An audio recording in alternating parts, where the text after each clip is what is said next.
হ্যাঁ চলে এসছো। কি নিয়ে এসছো? Chicken cherry. Chicken cherry? না না ভুলে যাচ্ছি, আমরা নাম ভুলে যাচ্ছি। চেরিয়া চেরিয়া চেরিয়া চেরিয়া কই বের করো দেখি কেমন। চিকেন চেরিয়া অনেকদিন খাইনি আর আমার ফ্রেন্ডদেরও তাহলে শেয়ার করে দিই। 12 বছর পর 12 বছর পর খাবো চিকেন চেরিয়া আমাদের নওসারে।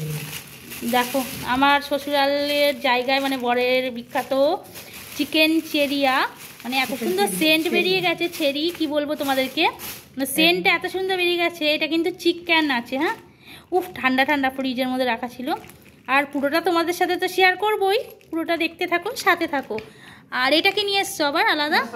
চিকেন মশলা নিয়ে এসছে এরকম স্পেশাল, এটা চিকেনের জন্য। এটা কিন্তু চিকেনের দোকানেই শুধু পাওয়া যায়, আর এটা রেগুলার তৈরি, এটা কিন্তু রেগুলার তৈরি হয়। হ্যাঁ দেখতেই পাচ্ছ এটা টিক্কার। আর সাথে কি নিয়ে এসছো? ও সাথে আবার চিকেনও নিয়ে এসছে আলাদাভাবে। এই দেখো আলাদা চিকেনও নিয়ে এসছে এই যে। চলো তো পুরো সাথে থাকো, ভিডিওটা দেখতে থাকো। Okay bye bye friend.